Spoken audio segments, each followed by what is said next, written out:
ನಮಸ್ಕಾರ ವೀಕ್ಷಕರೇ, ಈ ವಿಡಿಯೋ ವೆರಿ ಇಂಪಾರ್ಟೆಂಟ್. ಯಾರಿಗಿದು ಅಂತಂದ್ರೆ 2026 ಅಂದ್ರೆ 2026ನೇ ಇಸ್ವಿಯಲ್ಲಿ ಯಾವ ವಿದ್ಯಾರ್ಥಿ ಸೈನ್ಸ್ ಎಕ್ಸಾಮ್ ಬರೆದು ಪಾಸ್ ಆಗಿ CET ಮತ್ತು ನೀಟ್ ಅಗ್ರಿ ಎಕ್ಸಾಮ್ಗೆ ಏನು ಪ್ರಿಪ್ರೇಷನ್ ಮಾಡ್ತಾ ಇಲ್ಲ ಅಂತ ವಿದ್ಯಾರ್ಥಿಗಳಿಗೆ ಯಾಕಿದು ಅಂತಂದ್ರೆ, ಇವಾಗ CET ಅಪ್ಲಿಕೇಶನ್ ಅಂತ ಬಿಟ್ಟಿದ್ದಾರೆ. ಎಲ್ಲರಿಗೂ ಗೊತ್ತಿರೋದು, ನೀವು ಎಲ್ಲರಲ್ಲಿ ಆನ್ಲೈನಲ್ಲಿ ಸರ್ಚ್ ಮಾಡಿರ್ತೀರಿ, ನೋಡಿರ್ತೀರಿ ವಿದ್ಯಾರ್ಥಿಗಳಿಗೆ. ಬಟ್ ನಾನಿಲ್ಲಿ ಯಾಕಿದು ಇಂಪಾರ್ಟೆಂಟ್ ಅಂತ ಹೇಳ್ತಾ ಇದ್ದೀನಿ ಅಂತಂದ್ರೆ, ಈ ಅಪ್ಲಿಕೇಶನ್ ಹಾಕೋದ್ರಿಂದ ಯಾವ ಅಪ್ಲಿಕೇಶನ್ ಹಾಕಿದ್ರೆ ಏನಾಗುತ್ತೆ, ಯಾವ ಅಪ್ಲಿಕೇಶನ್ ಹಾಕಿದ್ರೆ ಏನಾಗೋದಿಲ್ಲ, ಇದು ನಾವು ಕರೆಕ್ಟ್ ಇದೀವೋ ಅಥವಾ ಏನು ಸಮಸ್ಯೆ ಆಗ್ತಾ ಇದೋ ಇದರಲ್ಲಿ ಒಂದು ಸ್ವಲ್ಪ ನೋಡ್ಕೋಬೇಕು ವಿದ್ಯಾರ್ಥಿಗಳೇ. ಅದಕ್ಕೋಸ್ಕರ ನಿಮಗೆ ನಾನೊಂದು ಸ್ವಲ್ಪ ಮಾಹಿತಿ ಹೇಳ್ತಾ ಇದ್ದೀನಿ ವಿದ್ಯಾರ್ಥಿಗಳೇ. ಒಂದು ಸ್ವಲ್ಪ ದಯವಿಟ್ಟು ಗಮನವಿಟ್ಟು ಈ ಅಪ್ಲಿಕೇಶನ್ ಅಂದ್ರೆ ಏನು, ಇದ್ರೊಳಗೆ ಯಾರು ಹಾಕಬೇಕು, ಏನು ಹಾಕಬೇಕು ಒಂದು ಸ್ವಲ್ಪ ವಿಚಾರ ಇಟ್ಟು ಮಾಡ್ಕೊಡ್ರಿ.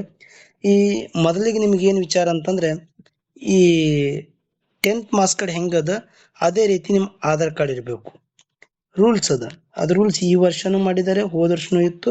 ಬಟ್ ಈ ವರ್ಷ ಬಹಳ ಅಚ್ಚುಕಟ್ಟಾಗಿ ಮಾಡಿದ್ದಾರೆ ವಿದ್ಯಾರ್ಥಿಗಳೇ.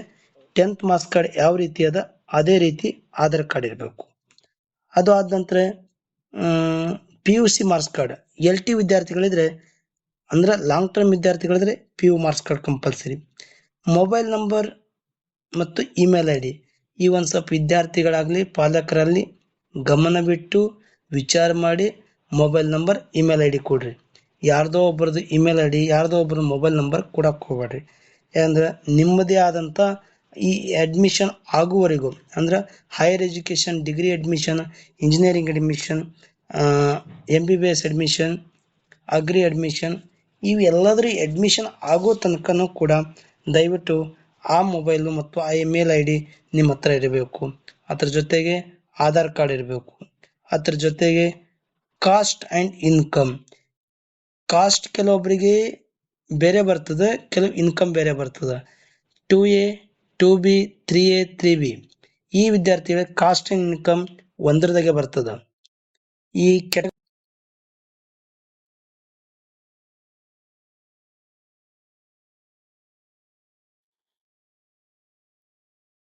ಕ್ಯಾಟಗರಿ ಫಸ್ಟ್ SC ST ವಿದ್ಯಾರ್ಥಿಗಳಿಗೆ ಇನ್ಕಮ್ ಬೇರೆ ಬರ್ತದೆ, ಕಾಸ್ಟ್ ಬೇರೆ ಬರ್ತದೆ.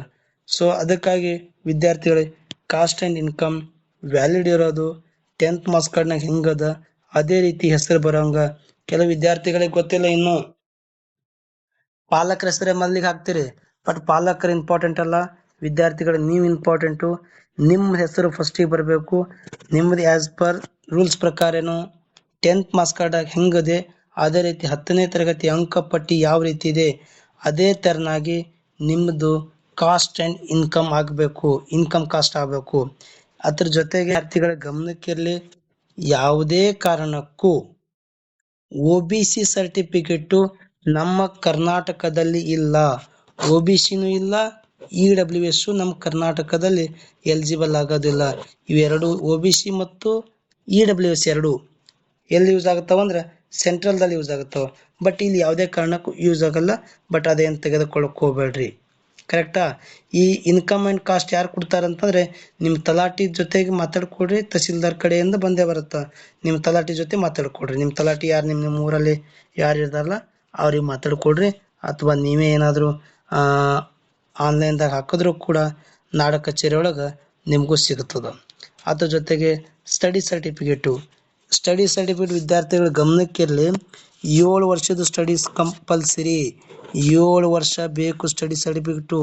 ಅದ್ರೊಳಗೆ 10th ಕೊಡಬೇಕು ಅಥವಾ 12th ಒಂದು ಕೊಡಬೇಕು.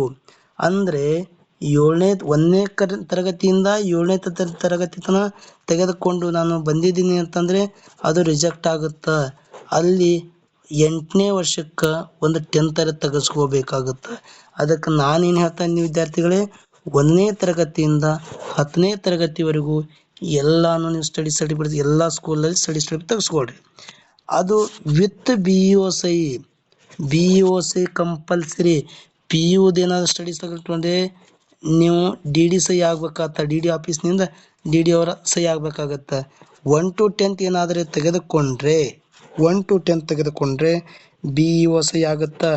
ಅದು ನೀವು ಯಾವ್ಯಾವ ಸ್ಕೂಲು ಯಾವ್ಯಾವ ಬಿ ಯು ಅಂಡರ್ದಾಗ ಬರ್ತದ ಆ ಸ್ಕೂಲಿನ ಬಿ ಯು ಅಂಡರ್ದಾಗಿಂದು ನೀವು ಸಹಿ ಮಾಡಿಸ್ಕೋಬೇಕಾಗತ್ತ ಬಿ ಒ ಆಫೀಸರ್ ಕಡೆಯಿಂದ ಆ ಸರ್ ಕಡೆಯಿಂದ. ಮತ್ತಿದು ಕನ್ನಡ ಮತ್ತು ಗ್ರಾಮೀಣ ಕನ್ನಡ ಸರ್ಟಿಫಿಕೇಟು ಗ್ರಾಮೀಣ ಸರ್ಟಿಫಿಕೇಟು ಇದು ಕೂಡ ಸೇಮು. ಕನ್ನಡ ಮಾಧ್ಯಮದಾಗ 1 to 10th ಕಲ್ತಿದ್ರೆ ಮಾತ್ರ ಗ್ರಾಮೀಣ ಸರ್ಟಿಫಿಕೇಟ್ ಬರ್ತದ. 1 to 10th ಕನ್ನಡ ಕಲ್ತಿದ್ರಂದ 1ನೇ ತರಗತಿಯಿಂದ 10ನೇ ತರಗತಿಯು ಕನ್ನಡ ಕಲ್ತಿದ್ರಂದ್ರೆ ಮಾತ್ರ ನಿಮಗೆ ಕನ್ನಡ ಸರ್ಟಿಫಿಕೇಟ್ ಬರ್ತದ. 1 ವರ್ಷ ಏನಾದರೂ ಇಂಗ್ಲೀಷ್ ಕಲ್ತರೂ ಕೂಡ ಆ ಸರ್ಟಿಫಿಕೇಟ್ ನಿಮಗೆ ಬರೋದಿಲ್ಲ. ಬೈ ಚಾನ್ಸ್ ಏನಾದರೂ ಒಂದು ಎಕ್ಸಾಂಪಲ್ ಕೊಡ್ತೀನಿ. ಬೈ ಚಾನ್ಸ್ ಏನಾದರೂ ಒಬ್ಬ ವಿದ್ಯಾರ್ಥಿ 1 to 9th ಕನ್ನಡ ಮೀಡಿಯಂ ಕಲ್ತಿರ್ತಾನೆ. ಅದೇ ತರನಾಗಿ ಒಬ್ಬ ವಿದ್ಯಾರ್ಥಿ 1 to 9th ಗ್ರಾಮೀಣದಾಗ ಕಲ್ತಿರ್ತಾನ. ಅನ್ಫಾರ್ಚುನೇಟ್ಲಿ ಆ ವ್ಯಕ್ತಿ 10ನೇ ತರಗತಿ ಇಂಗ್ಲೀಷ್ ಮೀಡಿಯಂಗೆ ಹೋಗ್ಬೇಕಾಗತ್ತ ಅನಿವಾರ್ಯ ಕಾರಣದಿಂದ. ಅಥವಾ ಒಬ್ಬ ವಿದ್ಯಾರ್ಥಿ ಗ್ರಾಮೀಣದಾಗ ಕಲ್ತ ವಿದ್ಯಾರ್ಥಿ ಕಾರಣಾಂತರಗಳಿಂದ ಅವನು ಸಿಟಿ ಸೇರ್ಬೇಕಾಗತ್ತ. ಅಂತ ವಿದ್ಯಾರ್ಥಿ ಏನಾದರೂ ನನ್ನ ಗ್ರಾಮೀಣ ಎಸ್ ಅಂತ ಹಾಕಿದ್ರೆ ಆ ವಿದ್ಯಾರ್ಥಿ ನಾಳೆ ಮೋಸ ಆಗುತ್ತಾ ವಿದ್ಯಾರ್ಥಿಗಳೇ. ಆ ವಿದ್ಯಾರ್ಥಿಗೆ ಪಶ್ಚಾತ್ತಾಪ ಆ ವಿದ್ಯಾರ್ಥಿನೇ ಪಡಬೇಕಾಗತ್ತ. ಯಾಕಂತಂದ್ರೆ ಅದಕ್ಕೆ ನಾವು ವಿಚಾರ ಮಾಡ್ತೀನಿ. 1 to 10th ಅವನು ಕಲ್ತಿರೋದಿಲ್ಲ, ಗ್ರಾಮೀಣ ಸರ್ಟಿಫಿಕೇಟ್ ಇರಲ್ಲ, ಗ್ರಾಮೀಣ ಸರ್ಟಿಫಿಕೇಟ್ ಇರೋದಿಲ್ಲ, ಅವನಿಗೆ ಕನ್ನಡನೂ ಇರೋದಿಲ್ಲ. ಬಟ್ ಅವ್ನು ಎಸ್ ಅಂತ ಹಾಕಿರ್ತಾನೆ. ಅವನಿಗೆ ಅವನ ಹಣೆ ಬರಕ್ಕೆ ಏನಾದರೂ ಗ್ರಾಮೀಣ ಕೋಟಾ ಆದಮೇಲೆ ಅವನಿಗೆ ರಿಸರ್ವ್ ಸೀಟ್ ಸಿಕ್ತಂದ್ರೆ ಆ ಕಾಲೇಜ್ ಸಿಕ್ಕಿರೋ ಕಾಲೇಜ್ನಲ್ಲಿ ಗ್ರಾಮೀಣ ಸರ್ಟಿಫಿಕೇಟ್ ಕೊಡು ಅಂತ ಹೇಳ್ತಾರೆ. ಬಟ್ ವಿದ್ಯಾರ್ಥಿನ ಬಳಿ ಗ್ರಾಮೀಣ ಸರ್ಟಿಫಿಕೇಟ್ ಎಷ್ಟಿರ್ತದ? 1 ವರ್ಷದಿಂದ 1ನೇ ಕ್ಲಾಸಿಂದ 9ನೇ ವರ್ಷ ತನಕ ಮಾತ್ರ ಇರ್ತದ. ಮುಂದಿನ ಸರ್ಟಿಫಿಕೇಟ್ ಇರೋದಿಲ್ಲ. 10ನೇ ತರಗತಿದು ಗ್ರಾಮೀಣದಾಗ ಕಲ್ತಿರೋದಿಲ್ಲ. ಅದಕ್ಕೋಸ್ಕರ ಆ ವಿದ್ಯಾರ್ಥಿಗೆ ಗ್ರಾಮೀಣ ಸರ್ಟಿಫಿಕೇಟ್ ಇರದೇ ಇರೋದ್ರಿಂದ ಆ ಕಾಲೇಜ್ ಅವನಿಗೆ ರಿಜೆಕ್ಟ್ ಮಾಡಿ ಕಳಿಸಿಬಿಡ್ತದ. ಅವಾಗ ಅವನು ಕೆ ಇಯಿಂದ ಹೊರಗಡೆ ಉಳಿತಾನ. ಬಟ್ ಅವ್ನು ನೆಕ್ಸ್ಟ್ ಏನು ಮಾಡಬೇಕಾಗತ್ತ? ಪೇಮೆಂಟ್ ಶೀಟ್ ಅಡ್ಮಿಷನ್ ಮಾಡಬೇಕಾಗತ್ತ. ಅದಕ್ಕೋಸ್ಕರನೇ ಕ್ಲಿಯರ್ ಆಗಿ ಹೇಳ್ತಾ ಇದ್ದೀನಿ, ಯಾವುದೇ ಸರ್ಟಿಫಿಕೇಟ್ ನಿಮ್ಮ ಹತ್ರ ಅದೋ ಇಲ್ಲೋ ಇದ್ರೆ ಎಸ್ ಅಂತ ಹಾಕ್ರಿ, ಇಲ್ಲಂತ ಹಾಕ್ರಿ. ಸಪೋಸ್ ನಾ ಮುಂದೆ ತೊಗೊಂಡ್ರೆ ಆಯ್ತು ತಗೋ ಅಂತೇಳಿ ನೀವು ಎಸ್ ಹಾಕಿದ್ರಿ ಅಂದ್ರೆ ಬೈ ಚಾನ್ಸ್ ಮುಂದೆ ಅದು ಸಿಗದೇ ಇರುವ ಕಾರಣಗಳಿಂದ ನೀವು ಕೆ ಇಯಿಂದ ಹೊರಗಡೆ ಬರಬೇಕಾಗತ್ತ. ಅದಕ್ಕಾಗಿ ವಿದ್ಯಾರ್ಥಿಗಳೇ ಅದು ಒಂದು ಸ್ವಲ್ಪ ಯಾವುದೇ ಡಾಕ್ಯುಮೆಂಟ್ಸ್ ಎಸ್ ಅಂತ ಹಾಕಬೇಕಾದ್ರೂ ಕ್ಲಿಯರ್ ಆಗಿ ವಿಚಾರ ಮಾಡ್ಕೊಳ್ರಿ. ಅದ್ರ ಜೊತೆಗೆ ನಿಮ್ಗೊಂದು ಸಿಗ್ನೇಚರ್ ಬೇಕಾಗುತ್ತಾ. ಸಿಗ್ನೇಚರ್ ಅದು ಯಾವ್ದು ಮಾಡ್ತೀರಿ ನೋಡ್ರಿ, ಅದೇ ಸಿಗ್ನೇಚರ್ನು ನೀವು ಎನ್ಯುವಲ್ ಎಕ್ಸಾಮ್ ಆಗಿ ಫೈನಲ್ ನಿಮ್ಮ ಸಿ ಇ ಟಿ ಎಕ್ಸಾಮ್ ಬರೆದು ಆ ಕಾಲೇಜ್ ಕೋರ್ಸಿಗೆ ಹೋಗೋ ತನಕ ಆ ಕಾಲೇಜ್ಗೆ ಸೇರ್ಪಡೆ ಆಗೋ ತನಕ ಅದೇ ಸಹಿ ಇಟ್ಕೊಳ್ರಿ. ಅದ್ರ ಜೊತೆಗೆ ಒಂದು ಫೋಟೋ ಬೇಕಾಗತ್ತಾ, ವೈಟ್ ಬ್ಯಾಕ್ಗ್ರೌಂಡ್ ಇರೋದು. ನೀಟ್ ಅಪ್ಲೈ ಯಾರು ಮಾಡ್ತಿರಲ್ಲ ಅವ್ರಿಗೂ ಹೇಳ್ತಾ ಇದ್ದೀನಿ ವಿದ್ಯಾರ್ಥಿಗಳೇ, ನೀಟ್ ಅಪ್ಲೈ ಮಾಡೋ ವಿದ್ಯಾರ್ಥಿಗಳು ಕೂಡ ವೈಟ್ ಬ್ಯಾಕ್ಗ್ರೌಂಡ್ ಇರೋದು, 80% ಫೇಸ್ ಕಾಣಿಸೋದು. ಕೆಳಗಡೆ ನಿಮ್ಗೆ as per the 10th rules ಪ್ರಕಾರ ಏನದ 10th ಏನು ಹೆಸರದ ಅದೇ ಹೆಸರನ್ನು ಮೆನ್ಷನ್ ಮಾಡಿಕೊಡ್ರಿ. ಆ ಥರದ ಬಾಜುನೇ ಅಂದರೆ ನಿಮ್ಮ ಡೇಟ್ ಆಫ್ ಬರ್ತ್ ಹಾಕೋಕೆ ಹೋಗ್ಬೇಡ್ರಿ, ನೀವು ಫೋಟೋ ತೆಗೆದುಕೊಂಡಿರೋ ಡೇಟ್ ಹಾಕ್ಕೊಡ್ರಿ ವಿದ್ಯಾರ್ಥಿಗಳಿಗೆ. ಅದು ಒಂದು ವಿಚಾರ ಇರಲಿ. ಯಾವ ವಿದ್ಯಾರ್ಥಿ ಜನರಲ್ ಮೆರಿಟ್ ಆಗಿರ್ತಾನ ಅಂಥ ವಿದ್ಯಾರ್ಥಿ ಏನಾದರೂ ಜನರಲ್ ಮೆರಿಟ್ ಆದ ವಿದ್ಯಾರ್ಥಿ ಏನಾದರೂ ಗ್ರಾಮೀಣ ಸರ್ಟಿಫಿಕೇಟ್ ಇತ್ತು ಅಂತಂದರೆ ಅವನು NCL ಸರ್ಟಿಫಿಕೇಟ್ ತೆಗೆಸ್ಕೋಬೇಕಾಗತ್ತ. ಈ NCL ಸರ್ಟಿಫಿಕೇಟ್ ಯಾರು ಕೊಡ್ತಾರೆ ಅಂತಂದರೆ ನಿಮ್ಮ ತಹಸೀಲ್ದಾರು ತಲಾಟಿ ಕೂಡ ಕೊಡ್ತಾರೆ. ತಲಾಟಿಯವ್ರಿಗೆ ಭೇಟಿ ಆದರೆ ತಹಸೀಲ್ದಾರ್ ನಿಮಗೆ ಅದು ಪ್ರೊವೈಡ್ ಮಾಡ್ತಾರೆ ವಿದ್ಯಾರ್ಥಿಗಳೇ. ಅದ್ರ ಜೊತೆಗೆ ಸ್ಪೆಷಲ್ ಕ್ಯಾಟಗರಿ ಇದ್ದರೆ ಸ್ಪೋರ್ಟ್ಸ್, NCC, ಡಿಫೆನ್ಸು ಇವು ಯಾವುದರ ಇದ್ದರೆ ಆ ಸರ್ಟಿಫಿಕೇಟ್ ಕೂಡ ನಿಮಗಿಲ್ಲಿ ಎಲಿಜಿಬಲ್ ಆಗುತ್ತೆ. ಅದ್ರ ಜೊತೆಗೆ ಫಿಸಿಕಲ್ ಹ್ಯಾಂಡಿಕ್ಯಾಪ್ UDID ಕಾರ್ಡ್ ಇದ್ದರೆ ಅದು ಕೂಡ ನಡೆಯುತ್ತೆ. ನೀವು ಏನಾದರೂ LT ಇದ್ದರೆ, ಲಾಂಗ್ ಟರ್ಮ್ ವಿದ್ಯಾರ್ಥಿಗಳಿದ್ರೆ ಲಾಸ್ಟ್ ಇಯರ್ CET ಅಪ್ಲಿಕೇಶನ್ ಹಾಕಿರ್ತಿರಲ್ಲ, CET number hall ticket number ಇರ್ತದೆ, ಲಾಸ್ಟ್ ಇಯರ್ದು ತಗೋಬೇಕಾಗತ್ತ. ನಾ ಹೇಳಿದ್ದೆಲ್ಲ ಅರ್ಥ ಆಗ್ತಾ ಇದೆ ಅಂತ ಅಂದ್ಕೊಂಡಿನಿ. ಇಲ್ಲಿ ಒಂದು ಸ್ವಲ್ಪ ಸ್ಟಡಿ ಸರ್ಟಿಫಿಕೇಟ್ ಒಂದು ಸ್ವಲ್ಪ ಗಮನಕ್ಕೆ ಇರಲಿ. ಸ್ಟಡಿ ಸರ್ಟಿಫಿಕೇಟ್ 7 ವರ್ಷದ ಅಂದರೆ 7 ವರ್ಷ ತರಬೇಡ್ರಿ. 7 ವರ್ಷದ ಅದ್ರಾಗ 10th ವರೆಗೆ ಕೊಡಬೇಕು ಅಥವಾ 12th ವರೆಗೆ ಕೊಡಬೇಕು. 12th ಕೊಡಿದ್ರೆ DD ಸಹಿ ಆಗಬೇಕು. 1 to 10th ಅಂದರೆ BO ಸಹಿ ಕಂಪಲ್ಸರಿ. BO ಸಹಿ ಆಗದೇ ಇದ್ದರೆ ಯಾವುದೇ ಕಾರಣಕ್ಕೂ ಆ ಸರ್ಟಿಫಿಕೇಟು ಇನ್ವ್ಯಾಲಿಡು. ಅರ್ಥ ಮಾಡ್ಕೊಳ್ರಿ ವಿದ್ಯಾರ್ಥಿಗಳಿಗೆ. ಮತ್ತು ಇನ್ನೊಂದು ನಿಮಗೆ SNQ ಕೋಟಾ ಬಗ್ಗೆ ಹೇಳ್ಬೇಕಂತಂದ್ರೆ ಇಷ್ಟೆಲ್ಲ ಡಾಕ್ಯುಮೆಂಟ್ಸ್ ಬೇಕಾಗ್ತವೆ ವಿದ್ಯಾರ್ಥಿಗಳೇ. ಇವೆಲ್ಲ CET ಅಪ್ಲಿಕೇಶನ್ ಹಾಕಬೇಕಾಗಿರೋದು ಡಾಕ್ಯುಮೆಂಟ್ಸು. ಈ ಮೊಬೈಲ್ ನಂಬರು, ಮೇಲ್ ID ನಿಮ್ಮದೇ ಕೊಡ್ರಿ, ವೆರಿ ಇಂಪಾರ್ಟೆಂಟು. ಈ 371J ಅಂತದ ವಿದ್ಯಾರ್ಥಿಗಳೇ, 371J ಹೈದರಾಬಾದ್ ಕಲ್ಯಾಣ ಕರ್ನಾಟಕ ವಿದ್ಯಾರ್ಥಿಗಳೇ, ಕಲ್ಯಾಣ ಕರ್ನಾಟಕ ಸರ್ಟಿಫಿಕೇಟು ನಿಮ್ದು ಅಲ್ಲಿ ಸರ್ಟಿಫಿಕೇಟ್ ತೆಗೆಸ್ಕೊಳ್ರಿ. ಕಲ್ಯಾಣ ಸರ್ಟಿಫಿಕೇಟ್ ಬರ್ತದ. ಈ ಸರ್ಟಿಫಿಕೇಟ್ ತಗೊಂಡ್ರೆ ನಿಮಗೂ ರಿಸರ್ವ್ ಕೋಟಾ ಸೀಟ್ ಸಿಗುತ್ತಾವೆ, ರಿಸರ್ವೇಶನ್ ಸೀಟ್ ಸಿಗುತ್ತಾವೆ ಅಲ್ಲಿ ವಿದ್ಯಾರ್ಥಿಗಳೇ. ಅದೇ ರೀತಿಯಾಗಿ ನೀವು 1ನೇ ತರಗತಿಯಿಂದ 10ನೇ ತರಗತಿಯಿಂದ ಯಾವ್ಯಾವ ಸ್ಕೂಲ್ದಾಗ ಕಲ್ತೀರಿ ಅಂತೇಳಿ ಸುಮ್ಮನೆ ಬ್ರೀಫ್ ಆಗಿ ನಿಮಗೆ ಗಮನಕ್ಕಿರಲಿ. ಜಸ್ಟ್ 1ನೇ ಕ್ಲಾಸ್ ಈ ಸ್ಕೂಲ್ನಾಗ ಕಲ್ತೀನಿ ಇಷ್ಟನೇ ವರ್ಷಕ್ಕೆ ಅಂತೇಳಿ ನೀವು ರೈಟಿಂಗ್ ಒಳಗೆ ಬರೆದು ಇಟ್ಕೊಳ್ರಿ ವಿದ್ಯಾರ್ಥಿಗಳಿಗೆ. ಇದು ಆದ ನಂತರ ನಿಮಗೆ ಇನ್ನು ಯಾವುದೂ ಇಲ್ಲ. ಆಲ್ರೆಡಿ ನಿಮಗೆ ಎಕ್ಸಾಮ್ ಡೇಟ್ ಕೂಡ ಅನೌನ್ಸ್ ಆಗಿದೆ 23ನೇ ತಾರೀಕಿಗೆ ಮತ್ತು 24ನೇ ತಾರೀಕಿಗೆ.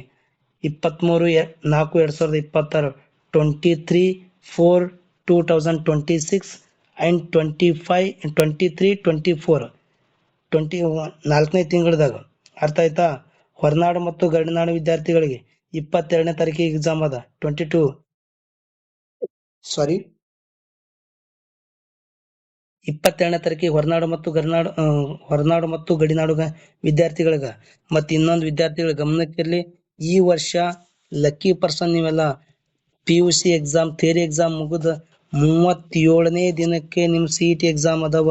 37 ದಿನ ಟೈಮ್ ಇದೆ ವಿದ್ಯಾರ್ಥಿ. 37 ಡೇಸ್ ನಿಮಗೆ 37 ಡೇಸ್ ಕೊಟ್ಟಿದ್ದಾರೆ. ಲಾಸ್ಟ್ ಇಯರ್ 23ನೋ 25 ಡೇಸ್ನೋ ಮಾತ್ರ ಕೊಟ್ಟಿದ್ರು. ಈ ವರ್ಷ ನಿಮಗೆ 37 ಡೇಸ್ ಸಿಕ್ಕಿದೆ. ಅದಕ್ಕೋಸ್ಕರ ವಿದ್ಯಾರ್ಥಿಗಳೇ ಒಂದು ಸ್ವಲ್ಪ ಅಭ್ಯಾಸ ಕಡೆ ಗಮನವಿರಲಿ ವಿದ್ಯಾರ್ಥಿಗಳೇ. ಯಾಕಂದರೆ ಸುಮ್ಮನೆ ಅನ್ನೆಸೆಸರಿಯಾಗಿ ಯಾವುದೇ ಕಾರಣಕ್ಕೂ ಏನೂ ಮಾಡಕ್ಕೆ ಹೋಗ್ಬೇಡ್ರಿ. ಈ ವಿಡಿಯೋದೊಳಗೆ ಏನು ಅಪ್ಲಿಕೇಶನ್ ಹಾಕಕ್ಕೆ ಏನು ಡೌಟ್ಸ್ ಅದಾವ ಮತ್ತೇನಾದರೂ ಇದ್ದರೆ ಕಮೆಂಟ್ ಬಾಕ್ಸ್ ಒಳಗೆ ಹಾಕ್ರಿ. ಹೆಚ್ಚಿನ ಮಾಹಿತಿಗಾಗಿ 8970270674 ಈ ನಂಬರ್ಗೆ ಒಂದು ವಾಟ್ಸಪ್ಗೆ ನಿಮ್ಮ ಮೆಸೇಜ್ ಹಾಕ್ರಿ. ನಿಮ್ಮ ಹೆಸರು ಹಾಕಿದ್ರೂ ಕೂಡ ನಂದೊಂದು ಗ್ರೂಪ್ ಇದೆ, ಗ್ರೂಪಿಗೆ ಜಾಯಿನ್ ಮಾಡ್ತೀನಿ ವಿದ್ಯಾರ್ಥಿಗಳೇ. ಯಾವುದೇ ಕಾರಣಕ್ಕೂ ನಿಮ್ಮ ಕಡೆಯಿಂದ ₹1 ನಾನು ತಗೊಳ್ಳೋದಿಲ್ಲ. ಫ್ರೀ ಆಫ್ ಕಾಸ್ಟ್ ಒಳಗೆ ಕೌನ್ಸಿಲಿಂಗ್ ಮಾಡಿಕೊಡ್ತೀನಿ ವಿದ್ಯಾರ್ಥಿಗಳೇ. ಅಪ್ಲಿಕೇಶನ್ ಸ್ಟಾರ್ಟ್ ಆಗಿದೆ ಇವಾಗ. ಇಲ್ಲಿ ಹಿಡ್ಕೊಂಡು ನೀವು ಎನ್ಯುವಲ್ ಎಕ್ಸಾಮ್ ಬರೆದು CET ಎಕ್ಸಾಮ್ ಬರೆದು counselling first round, second round, third round, mop-up round ಯಾವ ರೌಂಡ್ ನಡೀತೋ ಎಲ್ಲ ರೌಂಡಿನ ಬಗ್ಗೆನೂ ನಿಮ್ಮ ಮಾಹಿತಿ ಕೊಟ್ಟು ಅಡ್ಮಿಷನ್ ಆಗುವವರೆಗೂ ನಿಮ್ಮ ಜೊತೆಗೆ ನಾನು ಇರ್ತೀನಿ. ಫ್ರೀ ಆಫ್ ಕಾಸ್ಟ್ ಒಳಗೆ ₹1 ನನಗೆ ನಿಮ್ಮ ಕಡೆಯಿಂದ ಹಣ ಎಕ್ಸೆಪ್ಟ್ ಮಾಡೋದಿಲ್ಲ. ನಾನು ನಿಮ್ಮ ಕಡೆಯಿಂದ ನನಗೆ ಬೇಕಾಗಿಲ್ಲ. ಬಟ್ ನನಗೇನು ಹಳ್ಳಿ ಮಕ್ಕಳಿಗೆ ಯಾವುದೇ ಕಾರಣಕ್ಕೂ ತೊಂದರೆ ಆಗಬಾರ್ದು, ಗೈಡೆನ್ಸ್ ಸಿಗ್ತಾ ಇಲ್ಲ ಅಂತೇಳಿ ನಾನು ಮಾಡ್ತಾಯಿದ್ದೀನಿ. ಈ ಯೂಟ್ಯೂಬ್ ಚಾನಲನ್ನು ಬೆಳೆಸ್ರಿ. ನಿಮಗೆ ಯಾರಾದರೂ ಯಾವುದೇ PU ಕಾಲೇಜ್ ಇದ್ದರೂ ಕೂಡ ನಾನು ಇಂಥ PU ಕಾಲೇಜ್ ಅಂತ ಮೆಸೇಜ್ ಹಾಕಿದ್ರೆ ನಿಮಗೆ ಇಮಿಡಿಯೇಟಾಗಿ ನಾನು ರೆಸ್ಪಾನ್ಸ್ ಮಾಡ್ತೀನಿ ವಿದ್ಯಾರ್ಥಿಗಳೇ. ಬಟ್ ಡಿಲೇ ಆಗ್ಬೋದು 1 ಅವರ್ 2 ಅವರ್, ಯಾಕಂದರೆ ನಂದೂ ಸ್ವಲ್ಪ ಬೇರೆ ಕೆಲಸ ಇರೋದ್ರಿಂದ ಆಗ್ಬೋದು. ಬಟ್ ನಮ್ಗೆ ಎಷ್ಟು ಸಾಧ್ಯ ಆದ ಅಷ್ಟು ನಿಮಗೆ ಟೈಮ್ ಕೊಡ್ತಾ ಇದ್ದೀನಿ ವಿದ್ಯಾರ್ಥಿಗಳೇ. ದಯವಿಟ್ಟು ಈ ಚಾನಲ್ನ ಸಬ್ಸ್ಕ್ರೈಬ್ ಮಾಡ್ಕೋರಿ, ಶೇರ್ ಮಾಡಿರಿ, ಲೈಕ್ ಮಾಡಿರಿ. ನಿಮ್ಮ ಫ್ರೆಂಡ್ ಸರ್ಕಲ್ಗಳಿಗೆ ಎಲ್ಲ ಯೂಟ್ಯೂಬ್ ಚಾನಲ್ಗಳು ಯಾರಿದು ನೋಡ್ತಿರಲ್ಲ ಎಲ್ಲ ಯೂಟ್ಯೂಬ್ ಚಾನಲ್ ನಂದು ಈ ಯೂಟ್ಯೂಬ್ ಚಾನಲ್ನ ಎಲ್ಲರನ್ನ ವಾಟ್ಸಪ್ ಗ್ರೂಪಿಗೆ ಶೇರ್ ಮಾಡ್ರಿ ಅಂತೇಳಿ ಹೇಳ್ತಾ ಇದ್ದೀನಿ ವಿದ್ಯಾರ್ಥಿಗಳೇ. ಇನ್ನೊಂದ್ಸಲ ಹೇಳ್ತಾ ಇದ್ದೀನಿ, ಅಪ್ಲಿಕೇಶನ್ ನೀವೇ ಕುತ್ಕೊಂಡು ಹಾಕ್ರಿ, ಮತ್ತೆ ಯಾರಿಗೆ ಹಾಕಬೇಡ್ರಿ. ನೀವು 26 ಆದ ನಂತರ, ಜನವರಿ 26 ಆದ ನಂತರ ಅಪ್ಲಿಕೇಶನ್ ಸ್ಟಾರ್ಟ್ ಮಾಡಿರಿ. ಯಾಕಂತಂದರೆ ಒಂದು ಸ್ವಲ್ಪ ಸರ್ವರ್ ಎರರ್ ಬರ್ತಾ ಇದೆ, ಅದಕ್ಕೋಸ್ಕರ. ಅಲ್ಲಿವರೆಗೂ ನಾನೇ ನಿಮಗೆ ಮತ್ತೇನಾದರೂ ಒಂದು ಅಪ್ಡೇಟ್ ಬಂದರೆ ಮತ್ತೆ ತಿಳಿಸ್ತೀನಿ. ಅಲ್ಲಿವರೆಗೂ ಎಲ್ಲರಿಗೆ thank you, bye bye, see you.